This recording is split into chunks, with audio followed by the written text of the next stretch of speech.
Thank you for being here. I am relatively new to the internship research process. I've spent a lot of time looking at developmental education, remedial education in colleges. I spent a lot of time looking at adult basic education, so students without a high school diploma that have low skills, and then am right now moving into workforce training for those kinds of students. It's really interesting and great to be here to learn more about your research, Carrie. And I think compared to what Carrie just presented, this is actually going to be a kind of more uplifting discussion of internship programs. I'm going to present to you some findings on the Career Readiness Internship Project, which is funded by the Great Lakes Guarantee Corporation. And this was a research study of 33 colleges that participated in an internship program that was funded by Great Lakes. And so I'm going to start off first with just a bit of background on some context around internships, which probably many of you already know, but just to kind of set the ground for where do we position the Career Readiness Internships project. It'll talk a little bit about the kind of what the Career Readiness Internship project expectations were, and a little bit about how we set up our research, and then I'll give you some early findings. We published a study last year, just a one-pager that kind of provided a quick snapshot of our beginning look at these, and we're actually working right now on the final report. So I'm going to present a kind of mix of findings here, some of which are from the new report, but we're still kind of in analysis process, so unfortunately I can't give you all of those, but that report will be coming out in the spring of next year, so not too far off. All right, so this is probably fairly clear to everyone here, but just in case, why would college internships be important, both for students and employers? Obviously, for students, this will teach certain kinds of skills, particularly soft skills, workplace skills that may not be taught easily in academia. This is one of the things that employers talk about that they want the most from students when they're leaving, and that they often feel that they don't have when leaving college. It also helps students test out their own careers, revise their interests, confirm their interests before there's really high stakes jobs at place. And then also obviously helps them build their workplace experience. For employers, this could be an opportunity to build the talent pipeline. So you have an opportunity to begin to build talented students, student skills, experiences that could be your future employees in your industry, and also provide extra help as needed on the job. And recent research has also shown that in high schools that internship programs can have promise, particularly for traditionally underrepresented students. So in Urban Alliance's high school internship program, this students' young men's college going rates increased by 23 percentage points, and it also raised the likelihood of middle tier students to enrolling in college by 17 percentage points.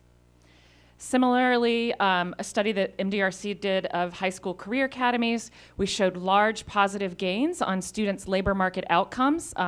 Now, 8 years after the career academies actually occurred, so these are kind of long-term impacts. These impacts occurred even though there were not educational impacts. And a reanalysis of the data actually found that it was likely the internships experiences within these career academy programs that were driving these effects.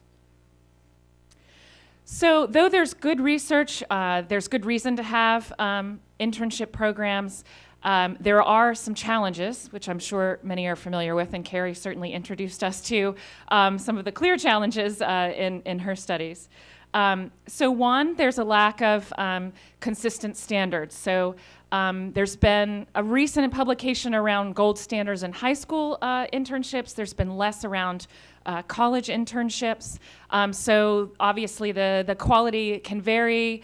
Employers and colleges may not always know what the best way is to design an internship program and to go about making those connections and building quality experiences for both students and employers.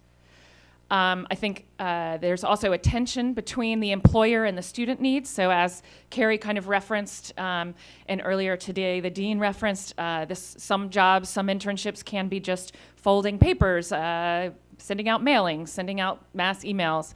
Whether or not it provides a good experience for the student is often in tension with the employer needs. Maybe the employer actually needs someone to send out all the emails and kind of fill in holes where someone who has less skills could do the work rather than one of their full-time employees.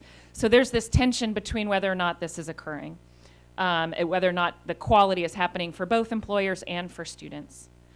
As we know, and as Carrie referenced, many of these are unpaid, and this is a particular challenge for bringing in low-income students, traditionally underrepresented students, who often have to depend on jobs in order to be able to have an internship. They can't really sacrifice that time.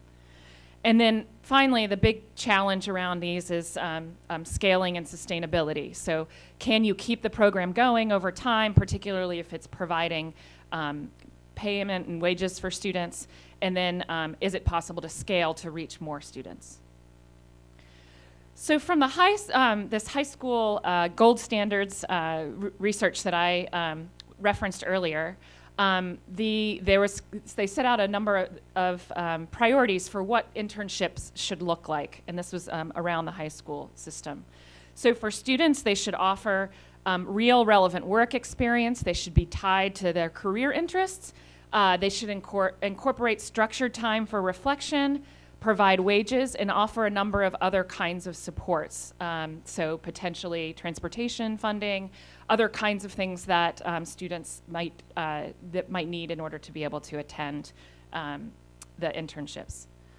For the employers, the intern should also provide employers with valuable work, and the internship should also help further the goals of the organization.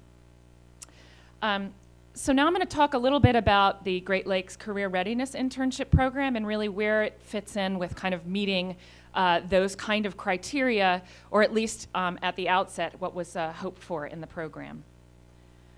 So what is the Career Readiness Internships Program? These were part-time, semester-long paid internships, and they were intended to target low-income juniors and seniors. Great Lakes provided a number of criteria for participation for the colleges. So a few of these include things like the colleges were expected to develop new employer relationships and new internships, so they were not supposed to just use the internships that they already had, but actually break out and build some of their relationships with employers in their areas. They also had expectations that they would work with program staff throughout the college in order to come together. So one example of this was to be working with the financial aid offices to be able to check whether or not students were eligible financially for the internship program. In terms of kind of trying to meet some of these challenges that I discussed earlier, there were a number of ways that Great Lakes had attempted to offset some of these challenges. So first of all, Great Lakes provided a number of standards for the program, and these are described in full in the little early findings document that I talked about earlier. They provided wages for students, so kind of dealing with that issue around being unpaid. It was meant to target students with financial needs, allowing more of these low-income students to participate. Colleges were asked to describe on a regular basis about how CRI would be connected with students' careers, how they were ensuring that, and then trying to bring about more sustainability. They asked the colleges to provide 10% of the wages in the second year and 20% in the third year. So our work has really been looking overall at the 33 colleges that participated and trying to understand kind of what the Career Readiness Internship Program looked like, as well as whether or not what employers and student experiences were like in the program. So we've been focusing on how it's being implemented across the colleges, how the employer and college relationships were built, what students' experiences were like and what their persistence was like, and then whether or not the program could be sustained over time after the grant period. Our research data included progress reports from each of the colleges, which happened on a quarterly basis. So we had about 8 sets of progress reports from each of the 33 participants. We also got information on the program characteristics after each semester around things like the number of hours that students worked, whether they provided transportation funding, what the wages were for the students. And we also undertook a student and employer survey that asked them about their experiences with the program and what they felt like they had gained from it. So our early findings around the implementation, this is actually some of the findings that we have that's going into the final report. We found that most colleges marketed the CRI program extensively. So there was discussion of social media, of radio announcements, emails, flyers, and usually the colleges were doing 2 or more of these processes in order to try to build new contacts with employers. We also found that they tended to work with nonprofit and government agencies and not as much with private businesses. So this is actually, I think, kind of a challenge. So despite all the marketing they did, it's a little bit surprising that maybe there weren't as many businesses involved, that there was more nonprofits and government agencies. And then they tended to have at least some point of contact between the student and employer. In most cases, this looked something like the student sending in the resume through the college, and the college would send it out to the employer. But sometimes it was actually deeper than that, and particularly strong examples, colleges went out to employers and worked with them to establish what the learning objectives were in the internship program. In some, they had established learning outcomes for students and contracts that they, and times for reflection with students as part of the process. Overall, about 40% of the colleges also provided other kinds of supports to help students with the internship process. So these included things like trainings in workplace etiquette or editing of resumes. And then one of the kind of some challenges that were happening in implementation, there was a challenge with matching students with internships at times. So sometimes students, for instance, were interested in STEM positions, but those positions weren't available. And so at times also there were some available positions that interns weren't, that interns weren't able to be filling in those. So talking more about who had the internships and how large did the programs get at the colleges. All of the colleges tended to create many new internships. So by the end of spring 2018, when the grant funding ended, 88% of the colleges has had 20 or more new internships each semester by spring 2018. And over 5,000 internships have been developed. We've also found that many traditionally underrepresented students were also participated. So fortunately, as part of the, this was part of the grant requirement, all colleges were supposed to check financial neediness, and all of them did, so that's good. But in addition to that, we found that 60% of the population were Pell eligible, which meant they were very, very low income. So that was actually a really, I think, pleasing finding. I was really happy to hear that there was a lot of Pell eligible students that were in this sample. There were also sizable amounts of student of color, about a third of the population, and just over 40% that were first generation college students. So the grant really did a good job, I think, of being able, and the colleges did a great job of being able to get out to this kind of, this traditionally underrepresented students that may not particularly be able to participate in internships. One of the challenges, but probably, which is not just for this kind of internship program, but for many, there weren't as many of the eligible population that participated. In some cases, we had data on how many students, the colleges would report how many students they thought would be eligible for these based on their financial need.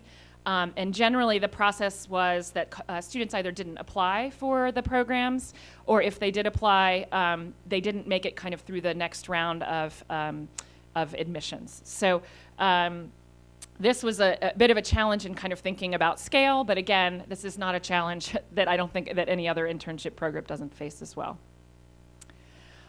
In thinking about quality, those kind of tensions that I talked about earlier, we found overall from our survey that employers had very positive experiences working with the colleges. So as you can see, the college, they felt that they had good communication, that they understood the expectations, that they had created internships that were well suited to the students, that the colleges were helpful, and that they were responsive to the concerns and the questions. So this is kind of, these are not, it's not a hugely rigorous survey, meaning that I think we had a response rate of about 60%, which is pretty good.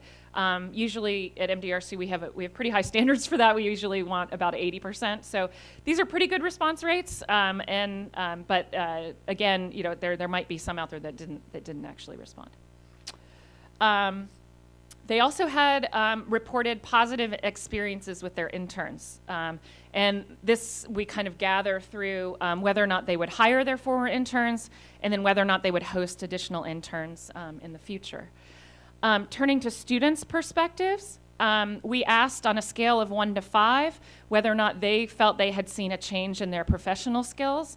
And really, most students were responding that they had seen important changes, feeling much more confident in their skills after this internship. So, and many of these are around some of these particularly important soft skill, workplace etiquette skills that employers say they're looking for. Knowing how to work in teams, knowing how to problem solve, and then knowing kind of work appropriate conduct. And then we found that many in the program also persisted or graduated in the following semester. So you can see here very high numbers of colleges that actually had all of their students that were graduating or persisting to the next semester. However, we are starting to see some potential challenges with sustainability. And the one way we were looking at this is whether or not employers were contributing funding to the program in order to support the student wages. We see a little bit of growth in this over time, but we're still kind of monitoring this. The money that they're providing tends to be very little if you were to think about the number of interns that might need to be supported. So in kind of going back to thinking about those challenges that I discussed earlier, how well do we think that the CRI, the career readiness internships, address some of these challenges? I think there were many strides made in equity, so in being able to target low-income students, and then particularly financially needy students, students of color, and first-generation students. And then also, at least from both the interns and the employer's perspective, it sounds like those tensions that often happen between employers and that you're trying to balance in an internship program were fairly well balanced.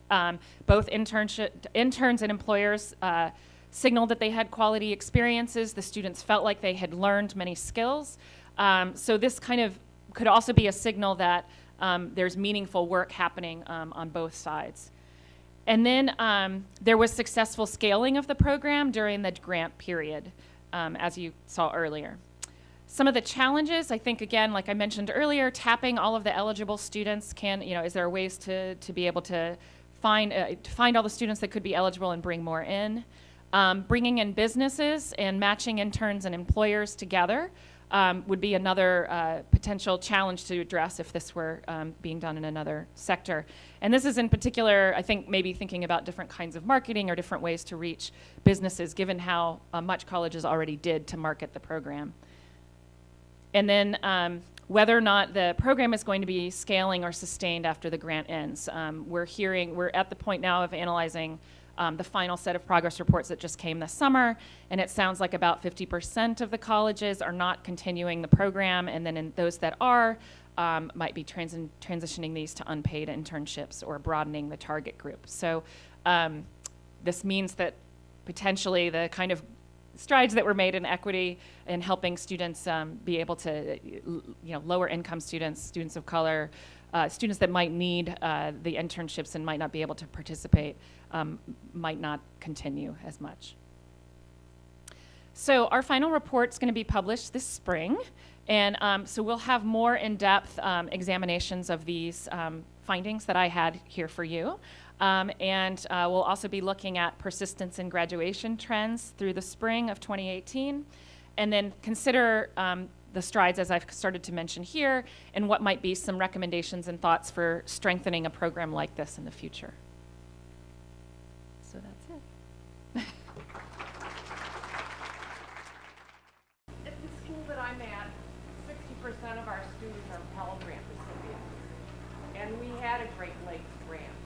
And so, you know, there's been this dramatic drop again now because students can't afford to do an unpaid internship because of their financial situation.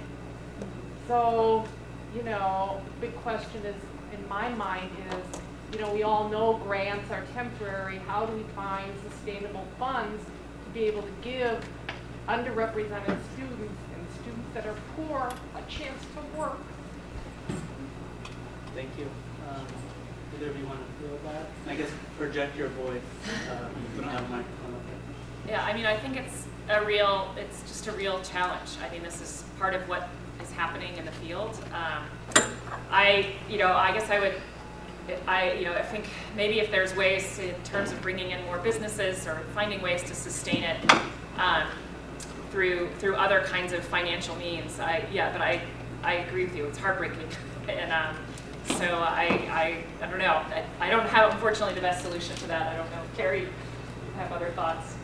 So my interviewees, some of them got very creative in how they manage this. So one common approach was getting a designated part of the budget from recruitment allocated to those sorts of funds, right? So there's kind of this incentive to bring employers in, but part of that is explicitly tied to helping students. The scholarship model, right, where you get a certain number of funds that are designated to help students get credit so that they can, it's not really the same, but the money's still coming back to schools. And what I didn't say is that part of that also went to faculty to incentivize their participation, so faculty bought in. And another model was getting certain campus partners, so Sodexo and other food services were sometimes donated leftover meal points at the end.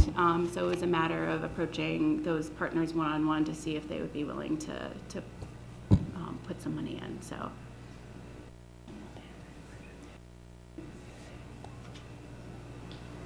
Let me actually stand up. We were part of this Career Ready Internship program, and we charged program participation fee, so the employers who were participating in our program paid a program participation fee, and we were able to collect this money and start a similar program to the Career Ready Internship program.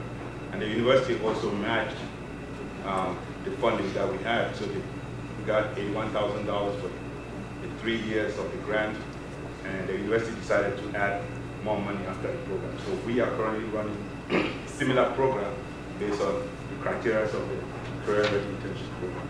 So that's how we generated money to continue the program. Great. Thank you.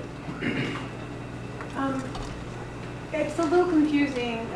You mentioned that they wanted free interns to come when they laid off employees, and yet it seems as if they don't see the value of the internship because of the sustainability. So my question is, how do we market the value of the internship so that it is really an attractive thing to employers? Employers don't see the value. Right. It appears as if. So this is another theme that I'm grappling with, and a lot of folks that I spoke with utilized interns really inefficiently for the work site because interns brought so they had so much to offer, right? And yet they were being shoved in the Xerox room. So I don't know if that's a message some career centers have chosen to prioritize in their employment contracts, right? The student cannot go to your work site unless it's very clear that you do this. And not only signing off, but having the employer requisition an intern, right? So New York's a little different in that we have a high density. So But I think there are ways that my respondents had creative buy-in. You have to want to have the student at your site, and you have to have tasks, and you have to check in with them and not just say, I need these things digitized. So I think that's a little bit different than your question, but there are ways that we can be gatekeepers from higher ed in terms of how those relationships are built. And I think that maybe that's part of the sell, is saying, look at all these neat things interns can do and what's great for learning. You need to be clear on that, and we think you'll get your return on investment.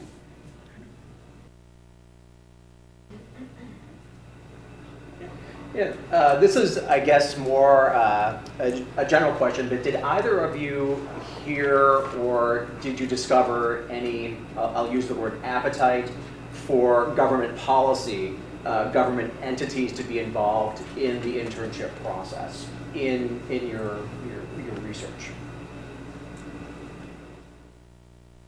I have not in this research found that, but I mean, certainly know there is appetite in many states for the development of workforce skills. So, and there's a lot of money going into those at state levels, funding different kinds of workforce development programs. Perhaps if, and things like apprenticeships, those kinds of things. So, getting back to kind of the question earlier, perhaps if there's a way to kind of market internships in a way that at least addresses some of the things that are really hot around, apprenticeships and trying to help build skills, I think maybe that could be a way to try to further institutionalize these. Also, to get back to the question earlier, so we just got these spring progress reports in from 2018 about their sustainability, so hopefully we can analyze and see if there are other programs, what they have done to try to sustain it, as well as the gentleman who discussed earlier.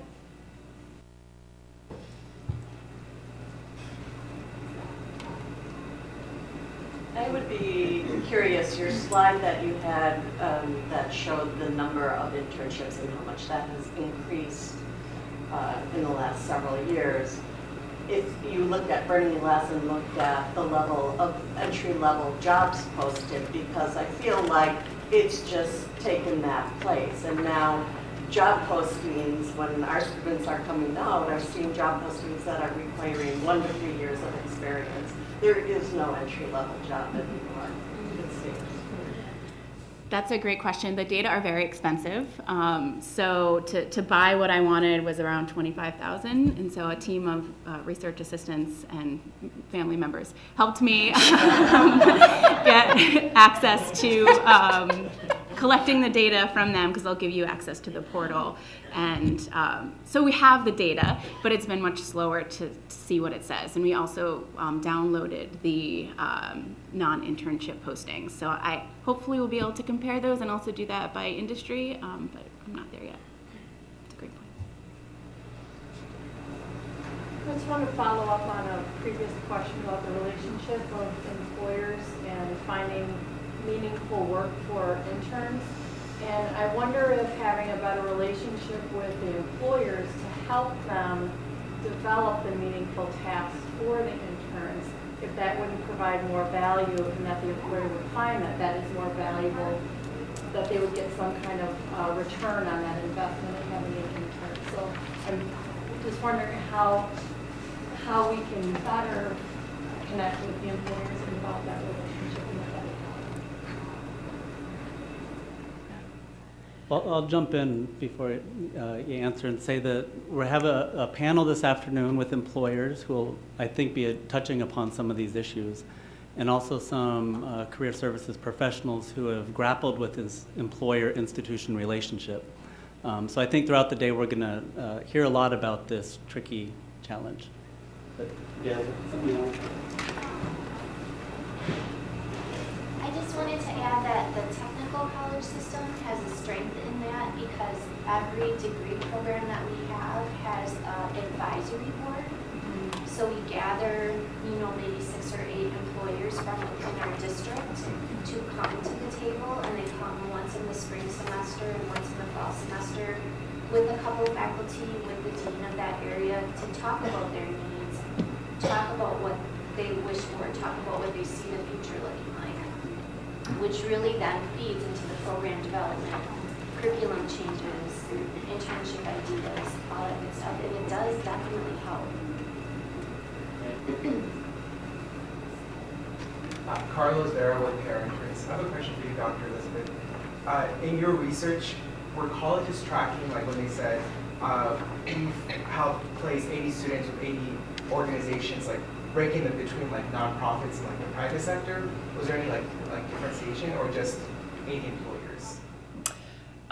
There was, yes, a distinction. We asked, I think this is in the program characteristics data, we asked, so each semester, whether or not they were government or nonprofit or for-profit. And I'm right now, the way it was reported that data manager did it in a way that was, I'm asking, try to get that split out for each college. It was kind of like how many it worked mostly with non-government or government and nonprofit. I'm trying to get it split out to find out exactly how many worked with businesses. Was it only 20% or was it, I don't know exactly, but I hope to have that data for the final report. I think the reason why I'm asking that question is, in my opinion, I think most employers have money to pay interns. It may not be always what people want, but there's money there, but they're not doing it. And like you said, the program's ending and most of these employers are not going to pay. So then it's like, how do you incentivize beyond the whole employer and higher education institution and like maybe outside policy or other maybe cultural changes. So that is something that I think a lot about. Yeah, I mean, I think it's probably one of the biggest questions in the field is how you kind of sustain and scale these and keep them going. I think, I hope to, like I said, analyze that data and look again at what the colleges that are sustaining the program, how they're able to afford to do that. But I would agree that there should be and needs to be some employer investment in kind of figuring out how to tap that in a way that creates value both for the employer and for the sustainability of the program. I think is critical. One thing that I didn't mention is that some of the schools required that students took 2 courses before they got credit for their internships. So this plays into this issue of return on investment because the schools wanted to be sure that they were cultivating long-term relationships with employers and it wasn't just a one-off. So one course might be, here's how you search and identify your skills and your desires in your internship before you even start looking. And then the second course is, okay, bring your A game and here's how. So by the time they were awarding credit, the students were ready and they knew how to navigate difficult workplace situations. So, it wasn't just how do you bring employers in, but we want to send you a good student and that student wants to be there and has the skills to be there. And you're going to come back to us next semester because the student was great and we have more of that to offer. So that's, I think, another creative way that schools can try and pipeline talent on the other end. Great, thank you. And I think we have time for a couple more questions. Saw your hand in the back. So this is a more general question. I'm grateful to be at the first annual symposium on college internship research. But the general question is, why hasn't there been more academic research on internships? That's probably for questions throughout the day. But it's a striking issue that there seems to be so little academic research on this topic. I don't know if anyone wants to have that. Yeah, that's a great question. So we're in the midst of a more systematic review of the literature, but when we did our early review, we found that there is quite a bit out there. It just tends to be splintered across disciplines and countries.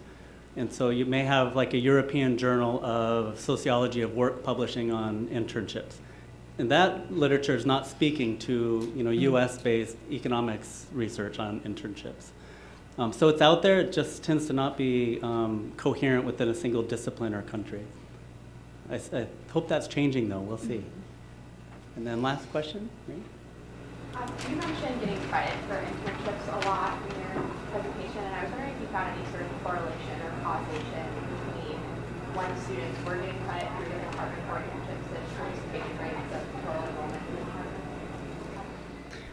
That's a great question. I don't know. And a lot of folks that I spoke with, I asked them if they kept metrics on, where students end up, what the student evaluations are. And some of them are just transitioning from pen and paper to actual digital records. So I think institutions are pushing more for integration into curriculum, and they're realizing that in order to sell that to employers or to firms, that they need to be able to show some numbers. So I think that's a great point to add to our growing list. Great. Well, thank you for a great morning session.